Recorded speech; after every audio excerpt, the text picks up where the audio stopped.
যেদিন আমার প্রাণ পাখি ও পরদেশে দিবে পারি, যাব ছেড়ে বাঁধন কেটে মায়ার এই পৃথিবী, যাব ছেড়ে বাঁধন কেটে। কালিমার অর্থ বুঝেছিলেন আবু সুফিয়ান রাদিয়াল্লাহু আনহু ইসলাম গ্রহণের পূর্বে, কালিমার অর্থ বুঝেছিল ইকরামা বিন আবি জাহাল, কালিমার অর্থ বুঝেছিলেন খালিদ বিন ওয়ালিদ, এমনই ভাবে উতবা, শাইবা, রাবিয়া, তারা কালিমার অর্থ বুঝেছিলেন। ফলে এই কালিমা উচ্চারণ করতে তো তাদের বাধা ছিল না। যদি বর্তমান বিশ্বের নামদারি মুসলমানদের মতো কালিমা উচ্চারণ করলে জান্নাতে চলে যাওয়া যায়, তাহলে তখনকার আবু জাহিল, তখনকার ইকরামা বিন আবি জাহাল, তখনকার উতবা, শাইবা, রাবিয়া, আবু লাহাব, বড় বড় কাফিরদের লিডাররা কালিমা পড়তে দ্বিধা করতেন না। কিন্তু তারা বুঝেছিলেন কালিমার অর্থ, যে যখনই আমরা বলবো লা ইলাহা ইল্লাল্লাহ মুহাম্মাদুর রাসূলুল্লাহ, তখন আমাকে আল্লাহর কথার বাইরে যাওয়া যাবে না, রাসূলের ইত্তেবা করতে হবে, অনুসরণ করতে হবে। এই কথা তারা জানতেন, বুঝতেন, বলে কালিমাটা উচ্চারণ করেননি। আল্লাহ তাআলা পরবর্তীতে কিছু লোককে হেদায়েত দিয়েছিলেন। আবু সুফিয়ান রাদিয়াল্লাহু আনহু, ইকরামা বিন আবি জাহাল, খালিদ বিন ওয়ালিদ রাদিয়াল্লাহু আনহুম আজমাইন, তারা ইসলাম গ্রহণ করেছিলেন, কিন্তু বাকিরা হেদায়েত তাদের ভাগ্যে জোটেনি। প্রিয় ভাই এবং বন্ধুগণ, বলতে চাচ্ছিলাম যে আমরা যে কালিমা পড়ি, এই কালিমাকে যদি আমরা ধারণ করতে চাই, তাহলে আমাকে আপনাকে এই কালিমা অনুযায়ী আমল করতে হবে। যদি আমল না করি, মুখে পড়াটা সাধারণ ব্যাপার। আমাদের দেশে আমরা দেখেছি অনেক হিন্দু কালিমা পড়ে, অনেক হিন্দু কালিমা পড়ে, কিন্তু সে ইসলামে দাখিলের জন্য করে না, এমনি কালিমা পড়ছে। অনেক সময় অনেক ইসলামী মাহফিল হয়, বেশ কিছু হিন্দু পোলাপানকে আমরা দেখেছি, তারা ইসলামী মাহফিলে মুসলমানরা যে গুরুত্ব সহকারে শুনে, তার চেয়ে বেশি গুরুত্ব সহকারে শুনে, এবং ওদের মুশারাকা আছে। আলোচনা যখন চলছে তখন মুসলমান হয়তো গল্প করছে অথবা ঝিমাচ্ছে ইত্যাদি ইত্যাদি, কিন্তু যখন আলোচনা চলছে তখন ওই হিন্দু স্বভাবের দল 4 জন 5 জন বা 10 জন এরকম উপস্থিত হয়। এই সমস্ত ছেলেরা ওই আলেমের সাথে নারায়ে তাকবীর, আল্লাহু আকবার বা মুহাম্মদ রাসূলুল্লাহ সাল্লাল্লাহু আলাইহি ওয়াসাল্লামে এই সকল কথাই তারা উপস্থিত আছে।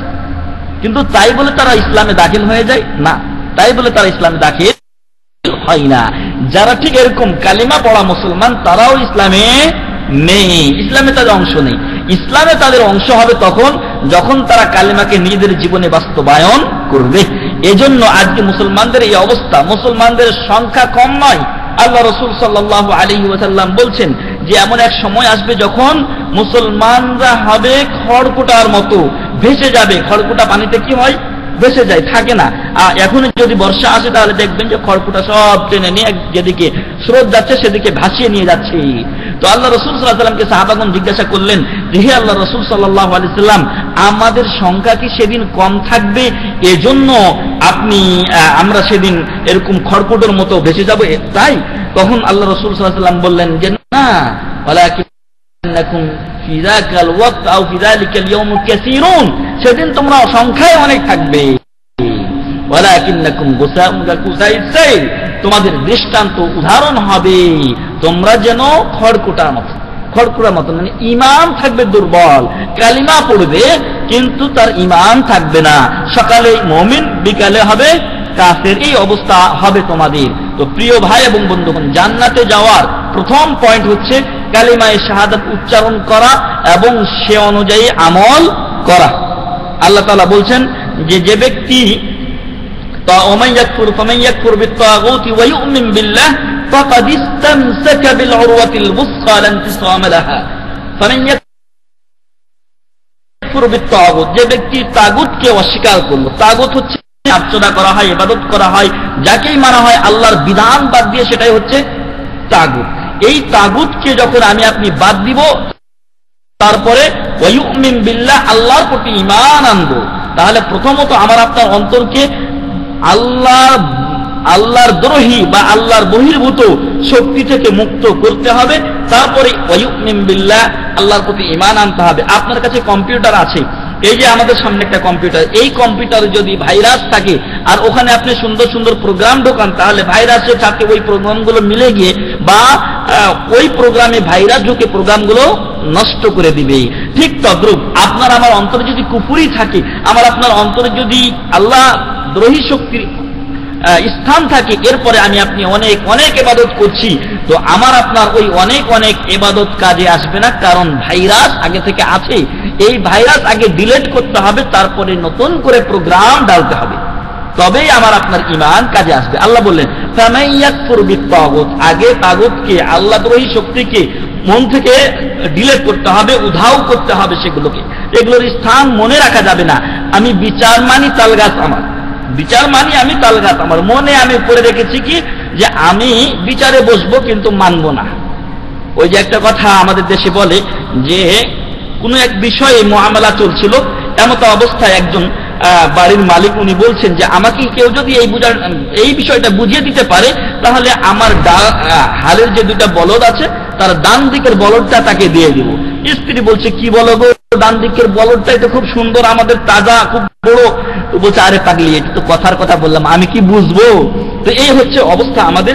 তো আমার আপনার অন্তরে যদি আমি আপনি নামাজ নেই, রোজা নেই, আল্লাহর কথা মানা নেই, রসুলের কথা বলা হচ্ছে আমি আপনি শুনছি না, যদি এই অবস্থা হয়, আমাদের এখানে যারা এসেছেন আলহামদুলিল্লাহ, আমাদের বিশ্বাস যে আপনাদের অবস্থা এরকম নয়, এর বিপরীত। তবে আমাদের অনেক আত্মীয় স্বজন আছেন যাদের এই অবস্থা, তাদেরকে বোঝানো আমাদের দায়িত্ব, তাদেরকে বোঝানো আমাদের দায়িত্ব। প্রত্যেকেরই এরকম আত্মীয় স্বজন আছে, প্রত্যেকেরই বন্ধু বান্ধব আছে, তাদের কাছে এই দাওয়াত আমাদেরকে পৌঁছে দিতে হবে যে ভাই, কালিমা পড়লেই মানুষ মুসলমান থেকে যায় না। কালিমা পড়েন তখন আপনি ইসলামে আসলেন, এরপরে প্রথম ওয়াক্ত যখন নামাজ আসলো আর আপনি নামাজ পড়লেন না, খালাস আপনার ইসলাম। এই কথাগুলো তাদেরকে বুঝাতে হবে। তো আল্লাহ বললেন ফামাইয়াকফুরু বিত্তাগুত, যারা তাগুতকে অস্বীকার করে, ওয়া ইউমিন বিল্লাহ, এবং আল্লাহর প্রতি ঈমান আনে। আর এই তাগুতগুলোর অনেক তাগুত আছে আমাদের বর্তমান সমাজে, যে বিধান প্রতিষ্ঠিত আছে আমাদের সমাজে, যেই নেতৃত্ব চালু আছে, যে আইন কানুন চালু আছে, সবই তাগুত।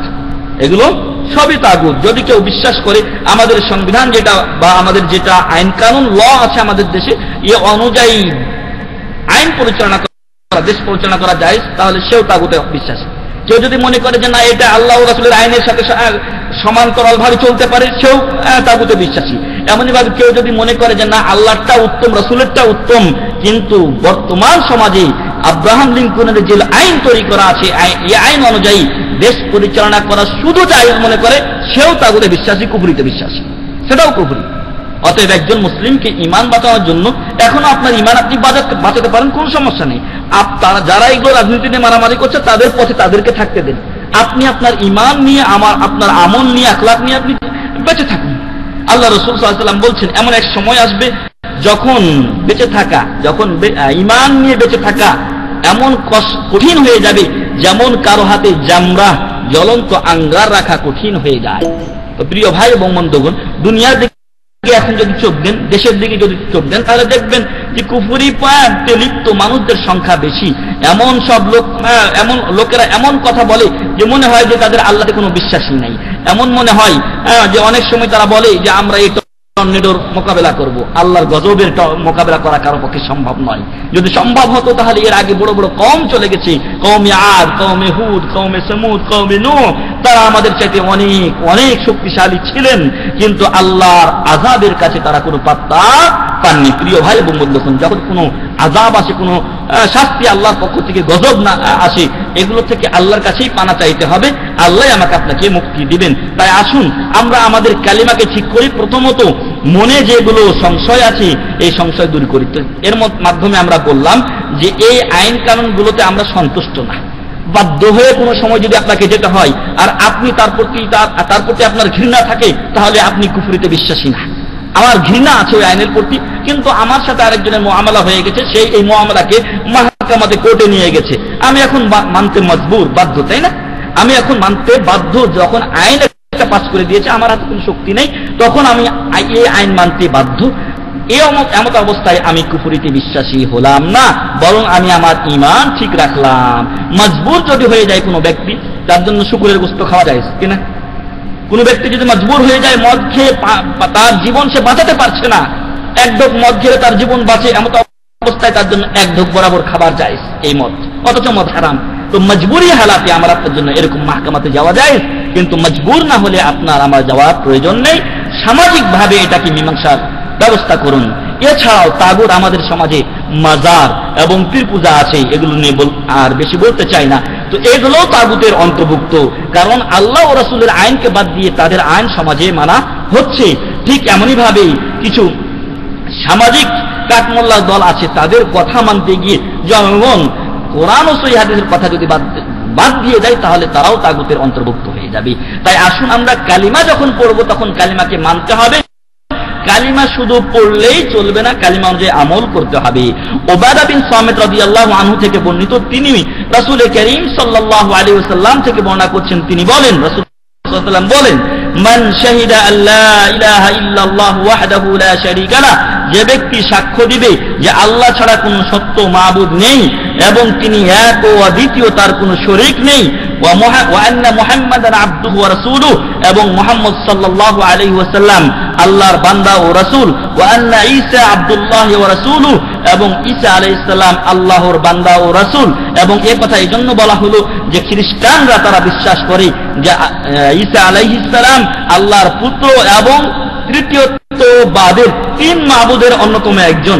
এজন্য আল্লাহ রাসূল সাল্লাল্লাহু আলাইহি ওয়াসাল্লাম ঈসা আলাইহিস সালামের কথাটিকে এখানে উল্লেখ করেছেন এবং বলছেন যে আন্না ঈসা আব্দুল্লাহ ওয়া রাসূলুহু, যে ব্যক্তি বিশ্বাস করে যে ঈসা আলাইহিস সালাম আল্লাহর বান্দা এবং তার রাসূল, ওয়া কালিমাতুহু আলকাহা ইলা মারইয়াম ওয়া রূহুম মিনহু, এই ঈসা আলাইহিস সালাম ছিলেন আল্লাহর পক্ষ থেকে একটা রূহ এবং একটা কালিমা ছিলেন।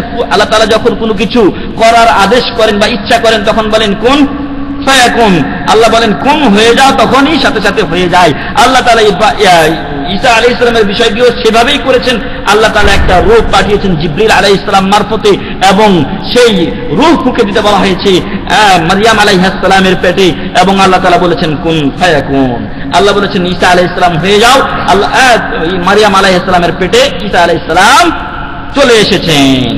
ওয়াল জান্নাতু হাক্কুন, জান্নাত সত্য, ওয়ান নারু হাক্কুন, এবং জাহান্নাম সত্য। আদখালাহুল্লাহুল জান্নাহ আলা মা কানা মিনাল আমাল, আল্লাহ তাআলা তাকে জান্নাতে প্রবেশ করাবেন তার আমল কম বেশ যাই হোক না কেন। এটা হচ্ছে তাওহীদের কালিমার ফজিলত, যে আমি আপনি যদি তাওহীদের উপরে থাকি তবে আমল যদি কিছু কমও হয় একদিন না একদিন আমাকে আল্লাহ তাআলা ইনশাআল্লাহ জান্নাতে দিবেন। যদি আপনার আমলের পাল্লা হালকা হয়ে যায়, ভালো আমলের পাল্লা হালকা হয়ে যায় আর খারাপ আমলের পাল্লা ভারী হয়ে যায়, আর আপনার তাওহীদ আছে, আপনার তাওহীদ ঠিক আছে, আপনি আল্লাহর সাথে কাউকে শরীক করেননি, তবে আপনি একদিন না একদিন অবশ্যই ইনশাআল্লাহ জান্নাতে যাবেনই যাবেন। এটা আল্লাহর ওয়াদা, এটা আল্লাহর ওয়াদা। আল্লাহ তাআলা তার বান্দার সাথে ওয়াদা করেছেন। রাসূল করিম সাল্লাল্লাহু আলাইহি ওয়াসাল্লাম মুআয বিন জাবাল রাদিয়াল্লাহু আনহু লম্বা হাদিসে বলেছেন যে বান্দার হক আল্লাহর উপরে আইয়াবুদুহু ওয়া লা ইউশরিকু বিহি শাইআ, বান্দার হক আল্লাহর উপরে, বান্দার হক আল্লাহর উপরে আল্লাহ ইউআযযিবু মান লা ইউশরিকু বিহি শাইআ, যে আল্লাহর সাথে যদি বান্দা কাউকে শরীক না করে তাহলে আল্লাহর দায়িত্ব হচ্ছে, আল্লাহ নিজেই এই দায়িত্ব নিজের উপরে লাজিম করেছেন যে তিনি তাকে শাস্তি দিবেন না। কেউ যদি আল্লাহর সাথে শরীক না করে তাহলে তিনি তাকে শাস্তি দিবেন না। তাহলে শরীক করলে অবশ্যই জাহান্নাম লাজিম হয়ে যাবে।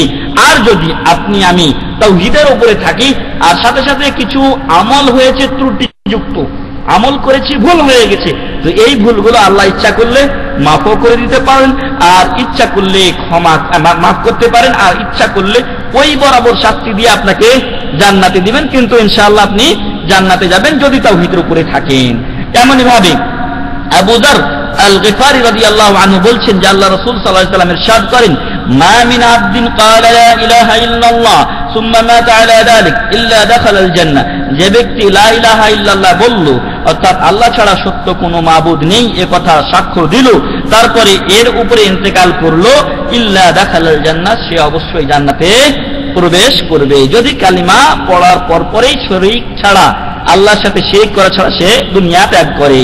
কুলতু, আবু যার গিফারি রাদিয়াল্লাহু আনহু বলছেন যে ওয়া ইন জানা ওয়া ইন সারাক, ক্বালা ওয়া ইন জানা ওয়া ইন সারাক, আবু যার গিফারি রাদিয়াল্লাহু আনহু বললেন আমি রাসূল সাল্লাল্লাহু আলাইহি ওয়াসাল্লামকে বললাম যে ওই ব্যক্তি যদি জিনাও করে থাকে, ওই ব্যক্তি যদি চুরিও করে থাকে, এরপরও কি ওই ব্যক্তি জান্নাতে যাবে হে আল্লাহ রাসূল সাল্লাল্লাহু আলাইহি ওয়াসাল্লাম?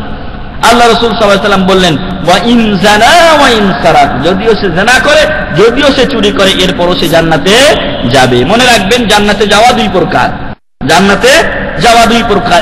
এক প্রকার হচ্ছে দুখুল আউয়ালি, ফার্স্ট স্টেপেই জান্নাতে চলে যাওয়া, কোনো শাস্তি নাই, আলাতুল জান্নাতে চলে যাওয়া। আরেকটা হচ্ছে শাস্তি পাওয়ার পর জান্নাতে যাবে। যদি জেনা এবং চুরি করে থাকে তাহলে এর শাস্তি সে ভোগ করবে, এরপরে সে জান্নাতে যাবে। আর তার যদি আমল এমন হয়ে থাকে, এমন কিছু আমল আছে যাতে আল্লাহ এত সন্তুষ্ট হয়েছে যে তার উপরে আল্লাহ রাজি হয়ে গেছেন, যদি এরকম রাজি হয়ে যান তাহলে আল্লাহ তার এই শাস্তিও মওকুফ করতে পারেন। আল্লাহ যা ইচ্ছা তাই করতে পারেন। আল্লাহ জেনা শাস্তিও তাকে মাফ করতে পারেন, কারণ আল্লাহ তাআলা যে শাস্তি মাফ করবেন না, যে গুনাহ বা যে পাপ মাফ করবেন না, সেটা হচ্ছে শিরকের পাপ। ইন্নাল্লাহা লা ইয়াগফিরু আন ইউশরাকা বিহি ওয়া ইয়াগফিরু মা দুনা যালিকা লিমান ইয়াশা। আল্লাহ শিরকের পাপ মাফ করবেন না, অন্য যে কোনো পাপ আল্লাহ ইচ্ছা করলে যার জন্য ইচ্ছা মাফ করতে পারেন। অতএব জেনা এবং চুরি করা, চুরির যার মাল চুরি করেছে আল্লাহ তাকে তার মাল দিয়ে দিলেন। যে ব্যক্তি চুরি করেছিল তার পক্ষ থেকে আল্লাহ যদি আদায় করে দেন তাহলে আপনার আমার প্রতি আল্লাহ জুলুম করলেন এমনটি না, বরং ওই ব্যক্তির প্রতি আল্লাহ রহমত করলেন, আল্লাহ দয়া করলেন। তাই আমি আপনি যদি তাওহীদের গুরুত্ব বুঝি এবং এ অনুযায়ী আমল করি তবে ইনশাআল্লাহ পরকালে আমাদের জন্য জান্নাত অপেক্ষা করছে। এরপরে আবু যর রাদিয়াল্লাহু আনহু এই কথাটি 3 বার থেকে 4 বার রিপিট করেছিলেন আল্লাহ রাসূল সাল্লাল্লাহু আলাইহি ওয়াসাল্লামের কাছে যে ওয়া ইন জানা ওয়া ইন সারাক, সে যদি চুরি করে, সে যদি জেনা করে, এরপরও জান্নাতে যাবে। আল্লাহ রাসূল সাল্লাল্লাহু আলাইহি ওয়াসাল্লাম 3 বারই বা 4 বারই বলেছিলেন যে হ্যাঁ, সে যদি জেনা করে, চুরিও করে, জান্নাতে যাবে। মনে রাখবেন জান্নাতে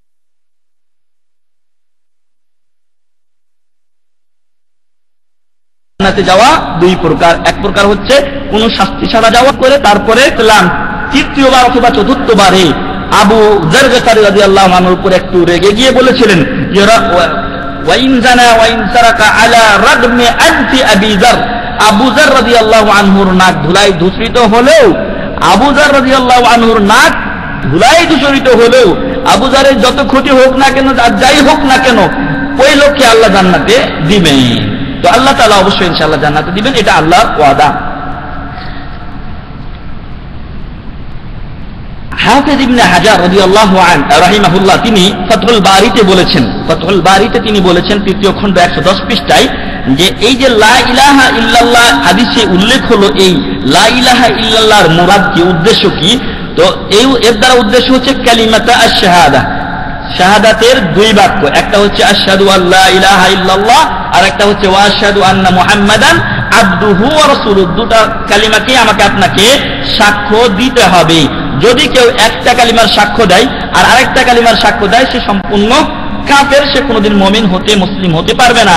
বর্তমান সমাজে আহলে কোরআন এসেছে, আপনারা শুনেছেন আহলে কোরআন একটা দল এসেছে। অনেক ভাই বলে থাকেন যে এরা শিয়াদেরই একটা দল, জানি না আমি কতটুকু তাদের কথা সত্য, তবে আহলে কোরআন নামে একটা দল আছে যারা একটা সম্পূর্ণ আলাদা দল। এদের বিশ্বাস যে কোরআনই যথেষ্ট, আমাদের হাদিসের দরকার নেই। এজন্য ইবনে হাজার রাহমাতুল্লাহি আলাইহি তিনি ফাতহুল বারীর ব্যাখ্যাকার এবং সহিহুল বুখারীর ব্যাখ্যাকার এবং ফাতহুল বারীর লেখক, এবং এই ফাতহুল বারী হলো সহিহুল বুখারীর সবচাইতে বড় এবং বিশুদ্ধ ব্যাখ্যা। তো এই ব্যাখ্যাকার তিনি বলছেন যে 2 কালিমা অবশ্যই লাগবে। কেউ যদি আশহাদু আল্লা ইলাহা ইল্লাল্লাহ বলে আর ওয়া আশহাদু আন্না মুহাম্মাদান আবদুহু ওয়া রাসূলুহু অস্বীকার করে, তাহলে সে মুমিন হতে পারবে না, সে জান্নাতে যেতেও পারবে না। এই আহলে কোরআনদের কথা হচ্ছে যে কোরআন মানতে হবে, হাদিস মানা যাবে না। আমরা তাদেরকে বলতে চাই যে তোমাদের প্রতিবাদ ওই কোরআনেই দেওয়া হয়েছে। তোমরা যে কোরআনের কথা বলছো, সেই কোরআন কি বলছে? ইয়া আইয়ুহাল্লাযীনা আমানু আতিউল্লাহ ওয়া আতিউর রাসূল ওয়া উলিল আমরি মিনকুম। যেখানে আল্লাহর ইতাআতের কথা এসেছে সেখানে রাসূলের ইতাআতের কথাও এসেছে। এমন ভাবে আল্লাহ বলছেন ওয়ামান ইউতি'র রাসূলা ফাকাদ আতা আল্লাহ, যে ব্যক্তি আল্লাহর আনুগত্য করলো সে কার আনুগত্য করলো? আল্লাহর আনুগত্য করলো। এমনই ভাবে যে ব্যক্তি আল্লাহ রাসূল সাল্লাল্লাহু আলাইহি ওয়াসাল্লামের আনুগত্য করলো সে আল্লাহরই আনুগত্য করলো। অপর আয়াতে আল্লাহ বলছেন ওয়ামা ইয়ানতিকু আনিল হাওয়া ইন হুয়া ইল্লা ওয়াহয়ুন ইউহা।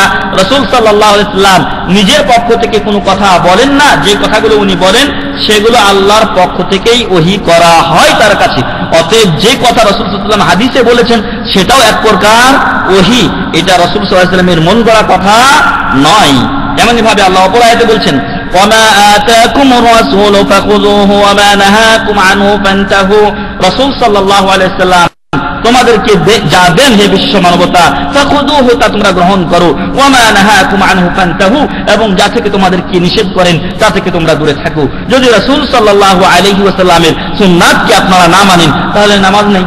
আল্লাহ তাআলা নামাজ পড়তে বলেছেন কিন্তু নামাজের ধরন বর্ণনা করা হয়নি কোরআনে। অতএব নামাজ কিভাবে আপনি পড়বেন? অতএব এই সমস্ত লোকেরা বলতে চায় যে আমরা নামাজও পড়বো না। তো এরকম লোকদের থেকে আমাদেরকে দূরে থাকতে হবে। সাথে সাথে খেয়াল রাখতে হবে যে কালিমায়ে শাহাদাতের দুই অংশই আবশ্যিক। যদি কেউ শেষাংশ মানে আর প্রথম অংশ না মানে সেও মুমিন না, প্রথম অংশ মানে শেষাংশ না মানে তাহলে সেও মুমিন না। তাই জান্নাতে যেতে হলে এবং মুমিন হতে হলে উভয় অংশের প্রতি ঈমান আনতে হবে। ইমাম মুসলিম রাহিমাহুল্লাহ তিনি আবু হুরায়রা রাদিয়াল্লাহু আনহু থেকে এক লম্বা হাদিস বর্ণনা করেছেন এবং সেই লম্বা হাদিসটি কালিমাতুত তাওহীদ অথবা কালিমায়ে শাহাদাতের ফজিলতের ব্যাপারেই বর্ণনা করা হয়েছে। একদা আল্লাহ রাসূল সাল্লাল্লাহু আলাইহি ওয়াসাল্লামকে পাওয়া যাচ্ছিল না, আল্লাহ রাসূল সাল্লাল্লাহু আলাইহি ওয়াসাল্লামকে পাওয়া যাচ্ছিল না এবং তখন ছিল এমন এক অবস্থা যে সাহাবাগণ সব সময় ভয় করতেন যে কোনো মুহূর্তে রাসূল করিম সাল্লাল্লাহু আলাইহি ওয়াসাল্লামকে কাফেররা হত্যা করতে পারে, সাইয়্যিদুল মুরসালিনকে হত্যা করতে পারে।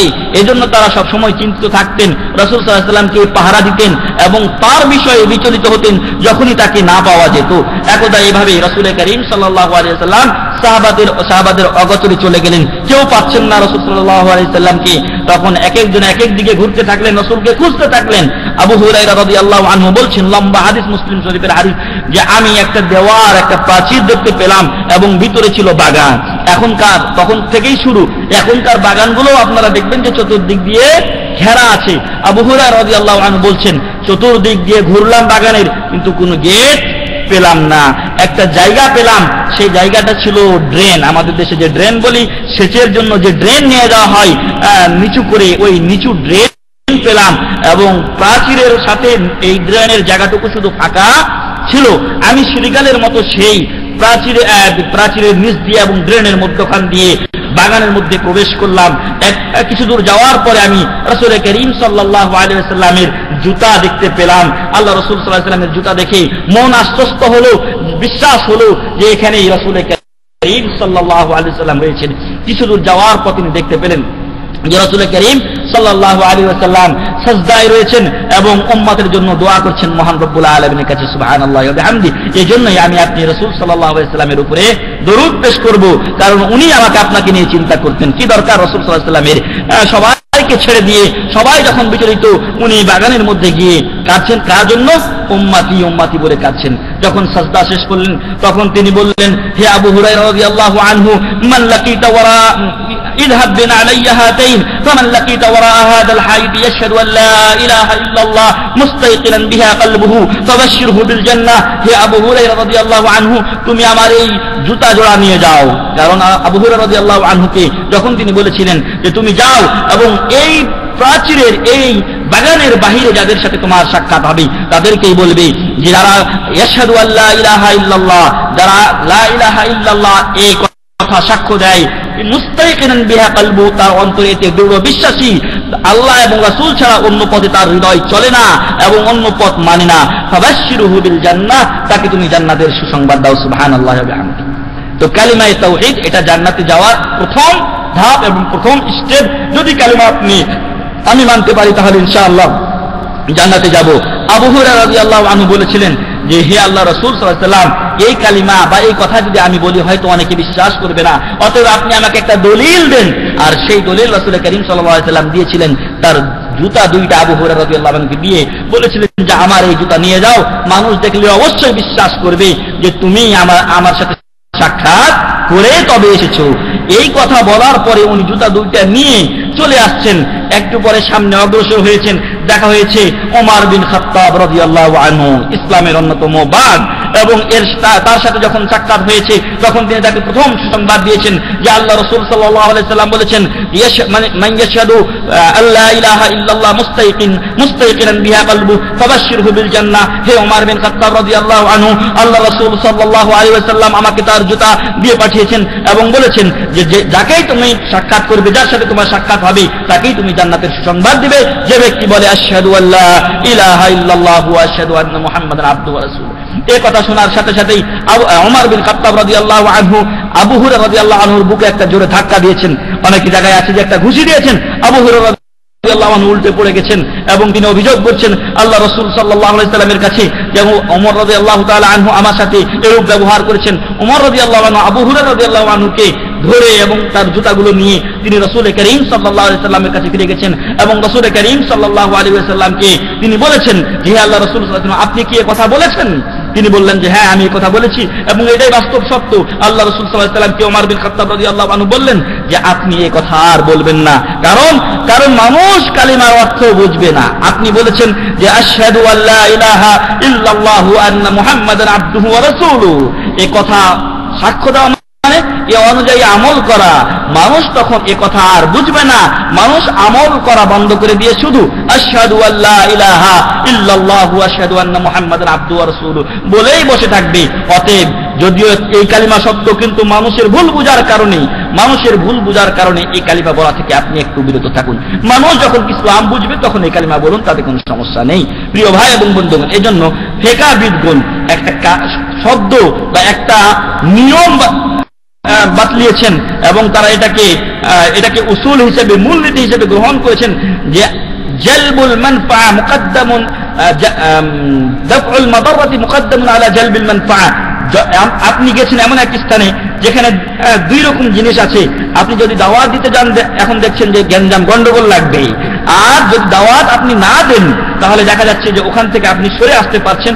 তো এমতো অবস্থায় যদি উভয় জিনিসের মাঝে তর্ক বিতর্ক ঝগড়া লেগে যায় আর আপনি দেখছেন কিছু উপকার আছে কিছু অপকার আছে, তাহলে আপনি দুইটার মধ্যে তুলনা করবেন কোনটা বেশি। যদি উপকার বেশি থাকে তাহলে আপনি উপকারটা গ্রহণ করবেন, আর যদি এমন হয় যে আপনার উপকার বেশি না ক্ষতি বেশি আছে, তখন বলা হচ্ছে দাফউল মাদাররা মুকদ্দামুন আলা জালবিন মানফা।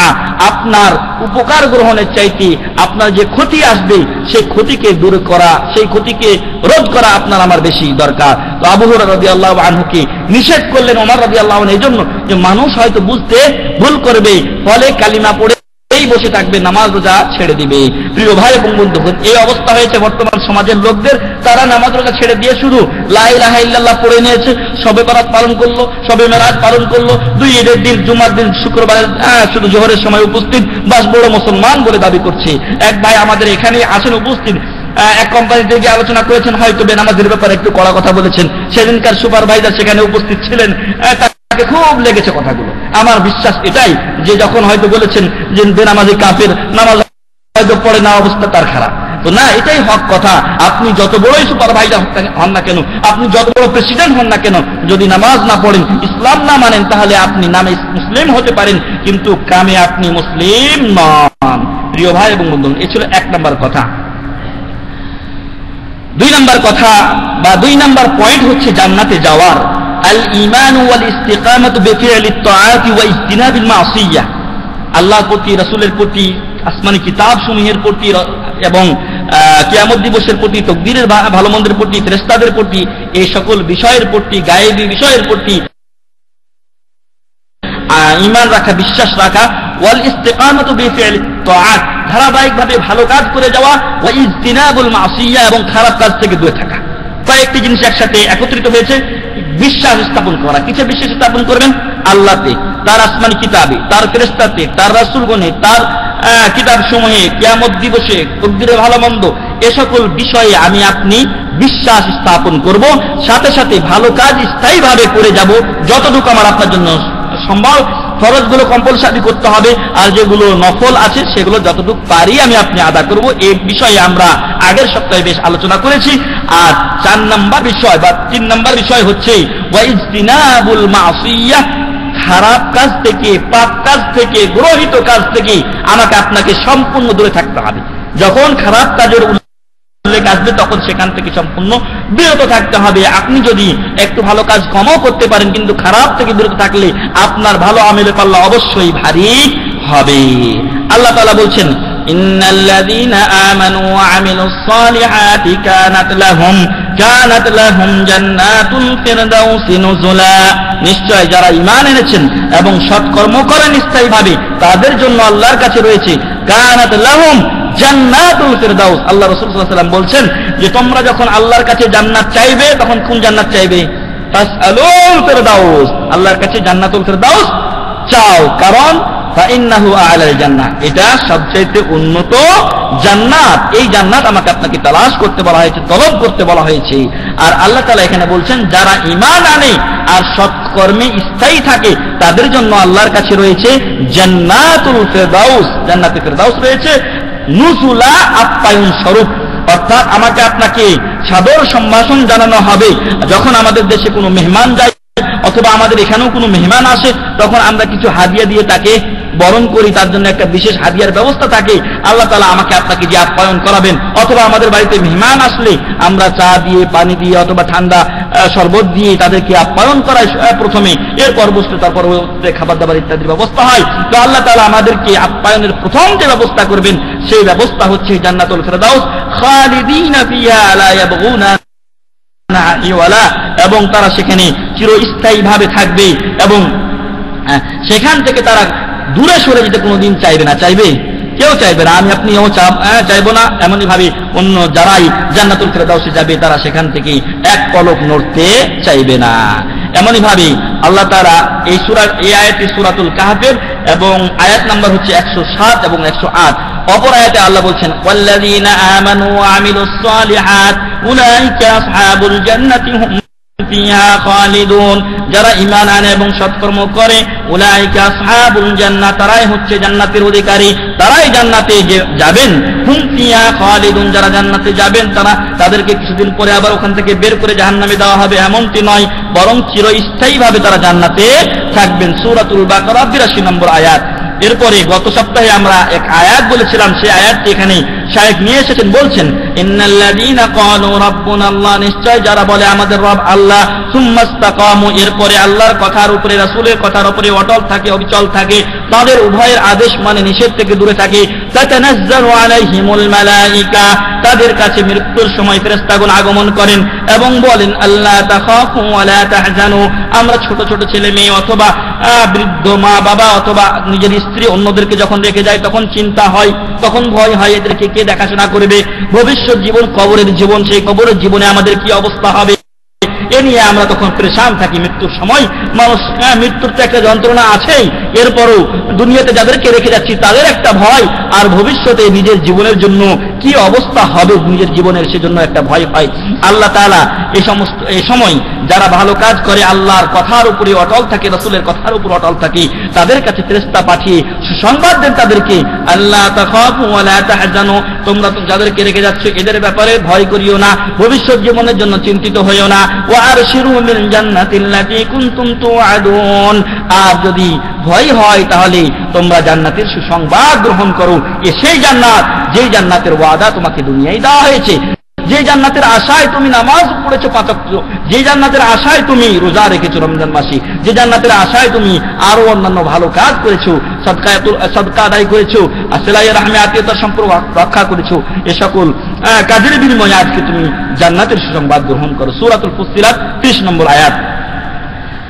এমন ভাবে আবু হুরায়রা রাদিয়াল্লাহু আনহু থেকে বর্ণিত হয়েছে, আল্লাহ রাসূল সাল্লাল্লাহু আলাইহি ওয়াসাল্লাম বলেন কুল্লু উম্মতি ইয়াদখুলুল জান্নাহ ইল্লা মান আবা, আমার উম্মতের সব সকল লোকই জান্নাতে প্রবেশ করবে, তবে যে ব্যক্তি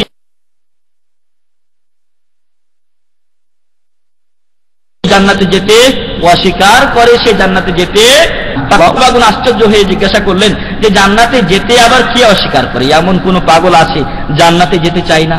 খ্রিস্টান তৃতীয়ত্ববাদের পূজা করে, আল্লাহকে এক রব মানে, মেন রব, তারপরে মারিয়াম আলাইহিস সালাম, তারপরে ঈসা আলাইহিস সালাম, তাদের তিনজনকেই তারা মাবুদ হিসেবে মানে, এরপরও জান্নাতে যেতে চায়। ইহুদিরাও জান্নাতে যেতে চায়, হিন্দুরাও ওদের রবের স্বর্গে যেতে চায়, ওদের ভগবানের স্বর্গে যেতে চায়, স্বর্গে যেতে সবাই চায়, সবাই স্বর্গ চায়। তো আল্লাহ রাসূল সাল্লাল্লাহু আলাইহি সাল্লামের সাহাবাগণ বললেন যে ওয়া মান ইয়াবা ইয়া রাসূলুল্লাহ, এই জান্নাতে যেতে কোন হতভাগা অস্বীকার করে এবং তার মানেটা বা উদাহরণটাই কি? তখন আল্লাহ রাসূল সাল্লাল্লাহু আলাইহি সাল্লাম বললেন যে জান্নাতে যেতে তো আসলে অস্বীকার করা নয়, বরং জান্নাতের পথ যারা অনুসরণ করে না তারা তো জান্নাতে যেতে পারবে না। মান আতাআনি দাখালাল জান্নাহ, যারা আমি মুহাম্মদুর রাসূলুল্লাহ সাল্লাল্লাহু আলাইহি সাল্লামের আনুগত্য করবে তারা অবশ্যই ইনশাআল্লাহ জান্নাতে প্রবেশ করবে। ওয়া মান আসানি ফাকাদ আবা, আর যারা আমার অবাধ্য হবে তারা জাহান্নামে যাবে, তারাই জান্নাতে যেতে অস্বীকার করবে। প্রিয় ভাই এবং বন্ধুগণ, আল্লাহর অধিকার তো রয়েছে, রসুলের অধিকারও রয়েছে। রসুলের অধিকারের মধ্যে প্রথম হচ্ছে যে তার আনুগত্য করতে হবে। যারা নামাজ রোজা করেন আর রসুলের পথে হয় না, তাদের আমল আল্লাহর কাছে গৃহীত হয় না। আমরা এর উপরে বেশ কিছু হাদিস আপনাদের সামনে পেশ করেছি, তার মধ্যে আজকে একটি পেশ করতে চাই, আর তা হলো যে যখন মানুষ হাউজে কাউসারে যাবেন এবং আল্লাহ রসুল সাল্লাল্লাহু আলাইহি ওয়াসাল্লাম তার উম্মতদেরকে হাউজে কাউসার থেকে পানি পান করাতে থাকবেন, তখন একদল লোক যাবে সেখানে। আল্লাহ রসুল সাল্লাল্লাহু আলাইহি ওয়াসাল্লাম তাদেরকে চিনতে পারবেন, কারণ তারা নামাজ পড়েছিল এবং রোজা রেখেছিল। তাদের নামাজের কারণে, ওযু করার কারণে তাদের ওযুর অঙ্গ প্রত্যঙ্গগুলি উজ্জ্বল থাকবে। সাহাবাগণ, ফেরেশতাগণ তাদেরকে বাধা দিবেন। আল্লাহ রাসূল সাল্লাল্লাহু আলাইহি ওয়াসাল্লাম বলবেন যে হে ফেরেশতারা, এরা তো আমার উম্মত, এদেরকে তোমরা বাধা দাও কেন? ফেরেশতারা বলবেন ইন্নাকা লা তাদরি মা আহদাসু বা'দাক, আপনি জানেন না হে মুহাম্মদ সাল্লাল্লাহু আলাইহি ওয়াসাল্লাম, এরা আপনার দ্বীনে আপনার পরে কি কি পরিবর্তন এনেছিল। রাসূল সাল্লাল্লাহু আলাইহি ওয়াসাল্লাম যখন আমাদের মাঝে দ্বীন রেখে গিয়েছিলেন, তখন এই দ্বীন ছিল সকল প্রকার বেদাত মুক্ত, নিষ্কলুষ এবং কোরআন ও সুন্নাহ ভিত্তিক তিনি আমাদের মাঝে দ্বীন রেখে গিয়েছিলেন। কিন্তু আজকে আমাদের সমাজে কাঠমোল্লার দল এবং স্বার্থান্বেষী মহল দ্বীনকে এমন একেবারে কালিমা যুক্ত করেছে যে আসল দ্বীন খুঁজে পাওয়া মুশকিল। আসল দ্বীন আজকে খুঁজে পাওয়া মুশকিল। প্রতিটা স্থানে আপনি যান, সব জায়গায় কিছু না কিছু ভুল এবং কিছু না কিছু মন গড়া মাসালা সংযোগ করা হয়েছে। প্রিয় ভাই এবং বন্ধুগণ, আমাকে আপনাকে এগুলো থেকে বিরত থাকতে হবে। আর এই সমস্ত লোকেরা যারা নামাজ পড়েছে, চেহারা উজ্জ্বল, ওযুর অঙ্গ প্রত্যঙ্গ উজ্জ্বল, কিন্তু যেহেতু পরিবর্তন এনেছে, নতুন করে মিলাদ শুরু করেছে, মসজিদে ঢুকে 2 রাকাত নামাজ সুন্নাত তাহিয়াতুল মসজিদ আদায় না করে বসে পড়া ঢুকিয়েছে ইসলামের মাঝে। এমনই ভাবে ঈদের নামাজ আমরা কয়েকদিন আগে পড়লাম, এই ঈদের নামাজও ভেদাল। 6 তাকবীরে কত 3-3-6 তাকবীরে ঈদের নামাজ পড়ে, যেখানে আল্লাহ রাসূল সাল্লাল্লাহু আলাইহি সাল্লাম 7-5-12 তাকবীরে পড়েছেন।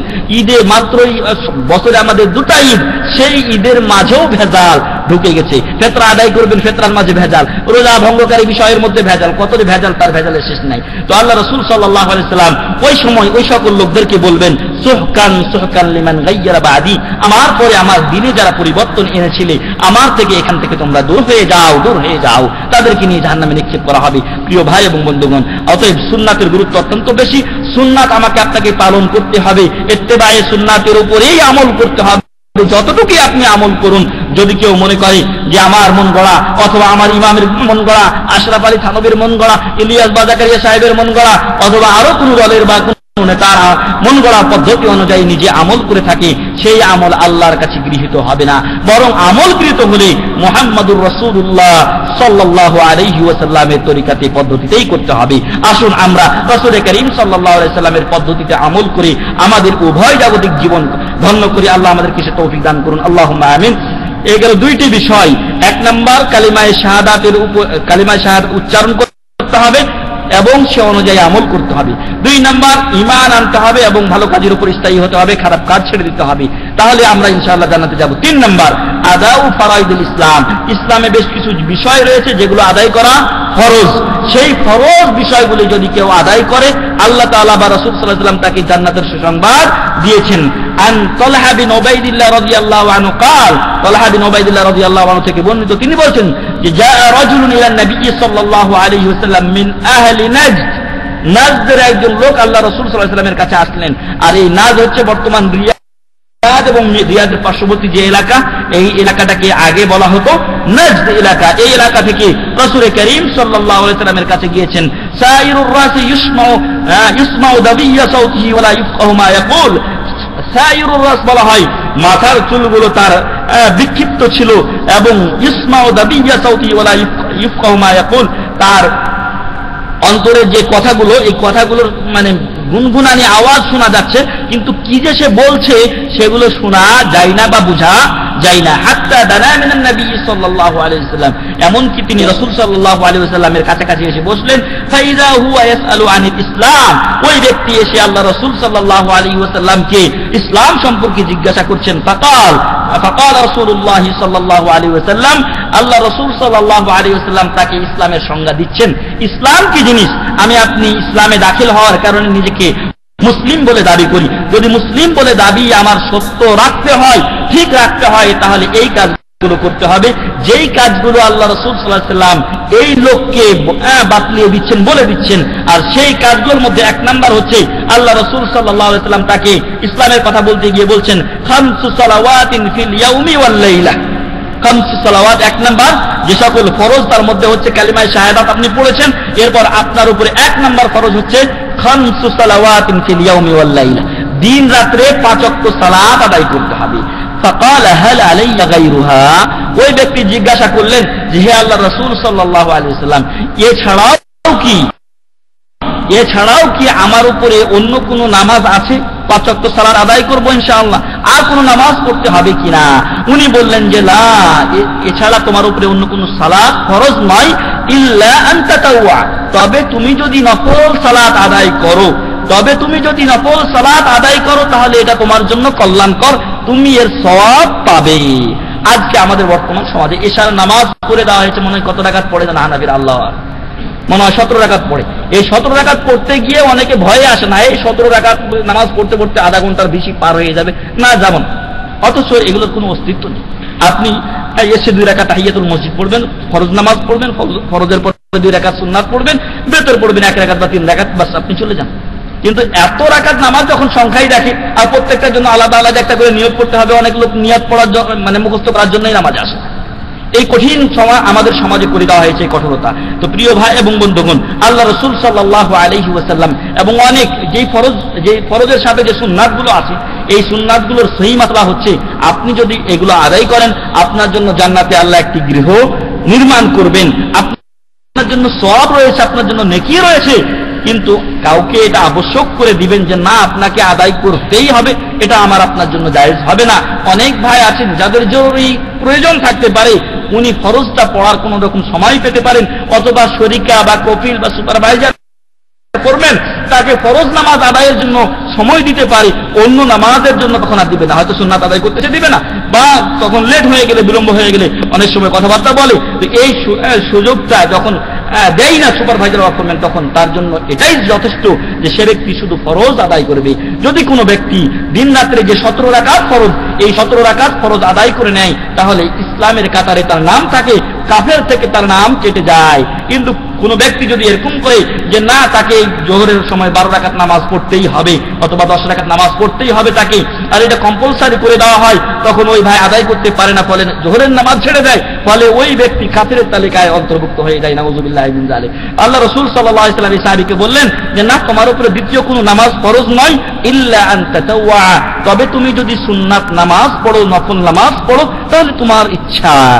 قال رسول الله صلى الله عليه وسلم, আল্লাহ রাসূল সাল্লাল্লাহু আলাইহি ওয়াসাল্লাম বললেন, 1 নাম্বার 5 ওয়াক্ত সালাত, 2 নাম্বার ওয়াসিয়াম রমাদান, রমজান মাসে রোজা রাখা, যা কিছুদিন আগে আমরা পালন করেছি। আল্লাহ তাআলা আমাদের রমজানের রোজা পালন করুন, কবুল করুন, আল্লাহুম্মা আমিন। এবং যে কিয়ামুল লাইল আমরা করেছি এবং অন্যান্য ইবাদত, দোয়া, দরুদ করেছি, আল্লাহ সেগুলো কবুল করুন, আল্লাহুম্মা আমিন। এরপরে তিনি জিজ্ঞাসা করছেন ওই আগন্তুক, হাল আলাইয়া গায়রুহু, রমজানের রোজা ছাড়া অন্য কোন রোজা কি আমার উপরে ফরজ? আল্লাহ রাসূল সাল্লাল্লাহু আলাইহি ওয়াসাল্লাম বললেন, লা ইল্লা আন তাতাওয়া, হ্যাঁ, এছাড়া তোমার উপরে কোন রোজা ফরজ নয়, তবে তুমি নফল রোজা রাখতে পারো। আর সেই নফল রোজার অন্তর্ভুক্ত এই শাওয়াল মাসের 6টি রোজা। কেউ রাখতে ভুলবেন না, শাওয়াল মাসে 6টি রোজা রাখলে আর রমজানের সাথে 30টি রোজা, আর এই 6টি রোজা মোট 36টি রোজা হলে আল্লাহ তাআলা 10 গুণ করে সওয়াব বৃদ্ধি করে দিয়ে 360 দিন রোজা রাখার সওয়াব দান করবেন, সুবহানাল্লাহি ওয়া বিহামদি। তারপরে আল্লাহ রাসূল সাল্লাল্লাহু আলাইহি ওয়াসাল্লাম তাকে বললেন, আল্লাহ রাসূল দুটো বললেন, একটা হচ্ছে নামাজ আর একটা হচ্ছে রমজান মাসের রোজা। 3 নম্বরে ওয়াযাকারা লাহু রাসূলুল্লাহ সাল্লাল্লাহু আলাইহি ওয়াসাল্লাম আয-যাকাত, তাকে যাকাতের কথা বললেন। ক্বালা হাল আলাইয়া গায়রুহা, যাকাত ছাড়া অন্য কোন দান সাদকা এগুলো কিছু আছে কি আমার উপরে ফরজ? ক্বালা লা ইল্লা আন তাতাওয়া, আল্লাহ রাসূল সাল্লাল্লাহু আলাইহি ওয়াসাল্লাম বললেন যে না, অন্য সাদকা ইত্যাদি ফরজ নয়, তবে তুমি যদি নিজের পক্ষ থেকে কিছু নফল সাদকা করো, সেটা তোমার নিজের মর্জি। ক্বালা ফাআদবারা আর-রাজুলু ওয়া হুয়া ইয়াকুল, রাবি বলছেন, রাবি হলেন তালহা বিন উবাইদুল্লাহ রাদিয়াল্লাহু আনহু, প্রসিদ্ধ সাহাবী, তিনি বলছেন যে ফাআদবারা আর-রাজুলু ওয়া হুয়া ইয়াকুল, ওই ব্যক্তি পিছন ফিরে চলে যাচ্ছেন এবং বলছেন, দেখেন আকীদা এখান থেকে আমাকে আপনাকে গ্রহণ করতে হবে। আমাদের সমাজে হুজুরের দিকে পিছন ফিরা যাবে না, হুজুর যেদিকে আছে এদিকে পিছন ফিরে ঘুরে যাওয়া যাবে না। হুজুর এখানে আছে, এইভাবে মুসাফা করার পরে আবার পিছন ফিরে ওদিকে যেতে হবে। আমি দেখেছি চিশতিয়া দরবার শরীফে, যেটা এই যে আপনার জাতীয় ঈদগাহর সাথে লাগানো, এখানে দেখেছি পিছনে ওয়াল থেকে যাচ্ছে, তারপরও সে আর ঘুরবে না, ফিরবে না, ফিরে যাবে না, ও এইভাবেই যাবে গেট পর্যন্ত, এইভাবে ঘুরতে ঘুরতে তারপর কতক্ষণে গেট পাবে, পিছনে হাত দিয়ে তারপর সে বাহির হয়ে পিছনের দিকে করে।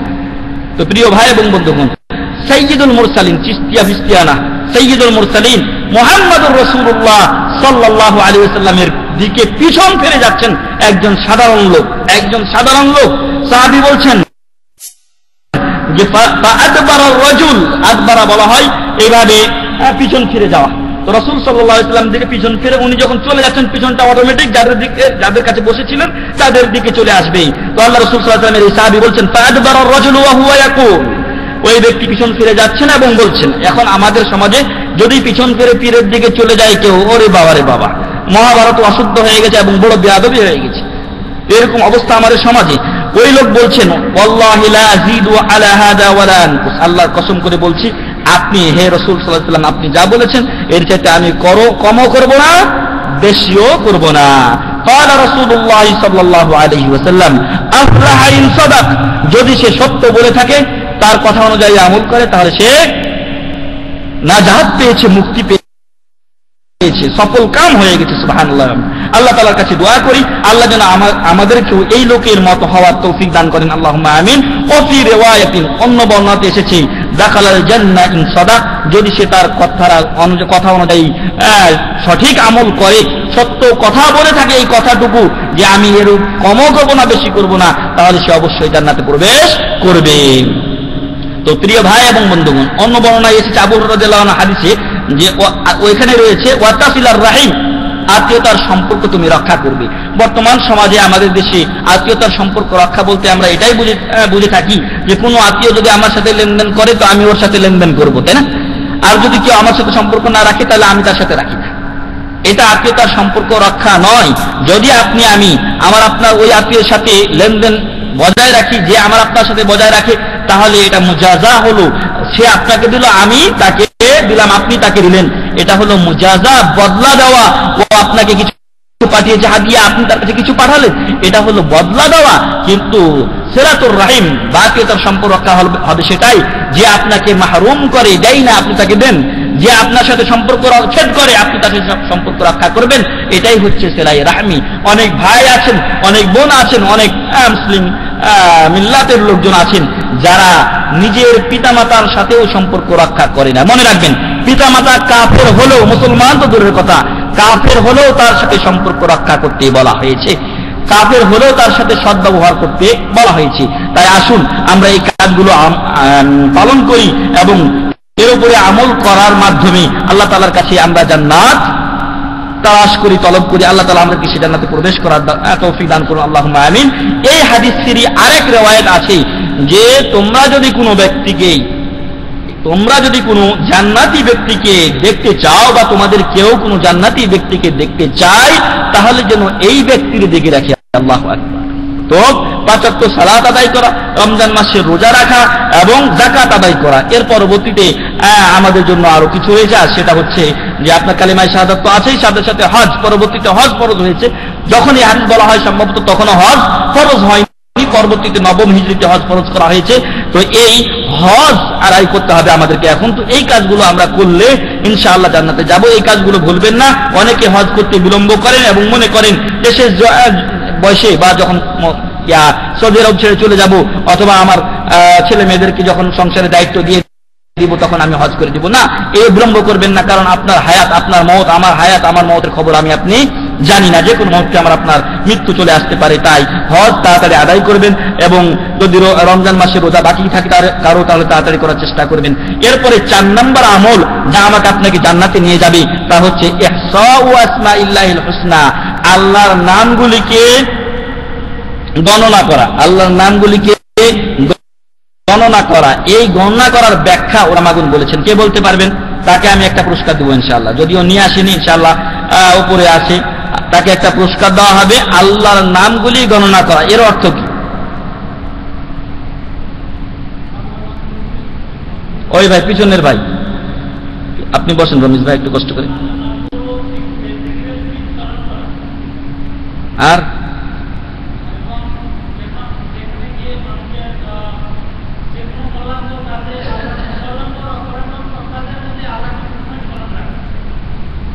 আর আছে আপনার কাছে কিছু?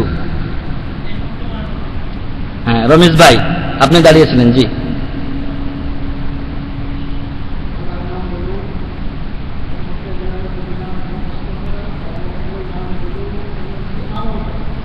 আর একটু বাকি আছে, কাছাকাছি গেছে।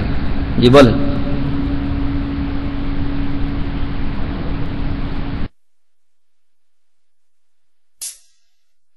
বসেন। জি, এখানে হাত উঠেছিল কার জন্য? আপনি আপনি বলেন।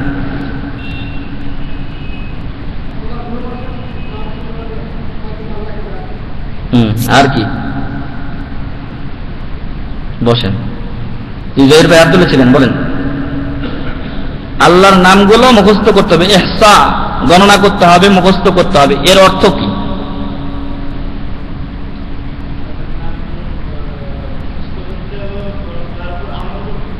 আর কি?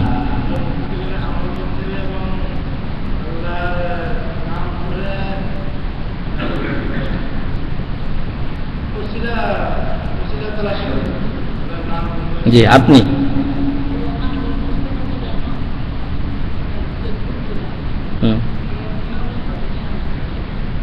আর কি? ওই দুটো বলছে জহির ভাই, এগুলো মুখস্থ করতে হবে এবং এগুলো দিয়ে আল্লাহকে চাইতে হবে, আল্লাহর কাছে চাইতে হবে। জি, আর আরেকটা জিনিস আছে, এই দুইটাই রমেশ ভাই বলেছেন, তিনজনের কথা একই হয়েছে। হলো না। জি, শুনে শুনে বলবেন নাকি? মাশাআল্লাহ, উত্তর সঠিক হয়েছে আব্দুল খালেক ভাইয়ের। সেগুলো হলো যে 1 নম্বর নামগুলো মুখস্থ করবেন, 2 নম্বর অর্থ জানবেন, কোনটার অর্থ কি, 3 নম্বর হচ্ছে ওই অর্থ অনুযায়ী আল্লাহর কাছে চাইবেন। যখন আপনার রিজিকের দরকার, তখন আল্লাহর কাছে রিজিক চাইতে গেলে আপনি কি বলবেন? ইয়া রাজ্জাক উরযুকনি, হে আল্লাহ তুমি রিজিক দাতা, আমাকে রিজিক দাও। ইয়া রহমান ইরহামনি, হে আল্লাহ তুমি রহমান দয়ালু, আমাকে দয়া করো। এরকম ভাবে আমি যে পরিস্থিতি আছে, মনে হৃদয়ে শান্তি নাই, সমাজে বা পরিবারে আপনার গন্ডগোল, তখন আপনি বলবেন হে আল্লাহ তোমার নাম সালাম, তুমি আমার পরিবারে শান্তি দান করো। তো 1 নম্বর হচ্ছে এই নামগুলো মুখস্থ করতে হবে, 2 নম্বরে নামগুলোর অর্থ জানতে হবে, কোনটার অর্থ কি। এমনই ভাবে 3 নম্বর আছে, 3 নম্বর হচ্ছে যে ওই নামগুলো অনুযায়ী যখন আমি অর্থ জানলাম, সে অনুযায়ী আমার পরিস্থিতি এবং আপনার সমস্যা, যখন যেই সমস্যায় আমি থাকবো সেই সমস্যা অনুযায়ী মহান রব্বুল আলামিনকে ওই নামে ডাকতে হবে, আহ্বান করতে হবে। এই 3টি বিষয়ের সমন্বয়কে বলা হয় ইহসা।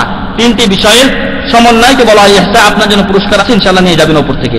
তো বলা হচ্ছে যে মান আহসাহা, ইহসা ওয়া আসমাইল্লাহিল হুসনা, আল্লাহ তাআলার নাম এবং গুণাবলীকে হেফাজত করা, মুখস্থ করা।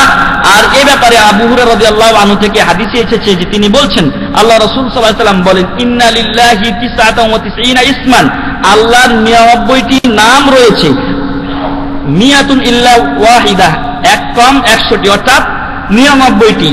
মান আহসাহা দাখালাল জান্নাহ, যে ব্যক্তি এই নামগুলো মুখস্থ করবে সে ব্যক্তি জান্নাতে প্রবেশ করবে। সুবহানাল্লাহ। মুত্তাফাকুন আলাইহি, বুখারী এবং মুসলিমের হাদিস। আর এই ইহসার অর্থ আমরা বললাম যে মুখস্থ করবে, অর্থ জানবে, সে অনুযায়ী আল্লাহকে ডাকবে, আহ্বান করবে। তো এই চতুর্থ কাজটিও আমাদের জান্নাতে যাওয়ার অন্যতম একটা কারণ, যার মাধ্যমে আল্লাহ তাআলা বান্দাকে জান্নাতে প্রবেশ করিয়ে থাকেন।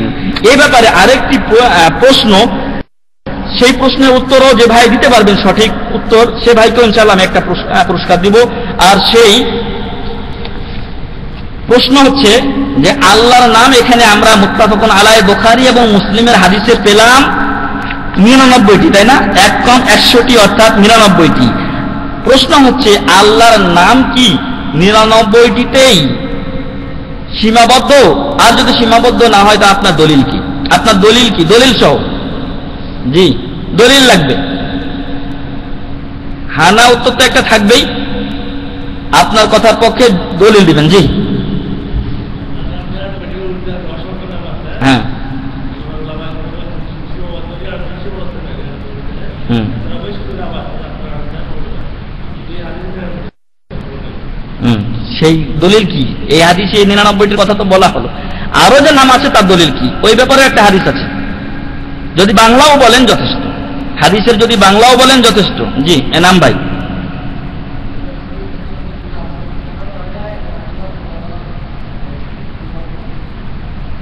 রাসূল সাল্লাল্লাহু আলাইহি ওয়াসাল্লাম অবগত আছেন? না না হলো না। হ্যাঁ একটু একটু হ্যাঁ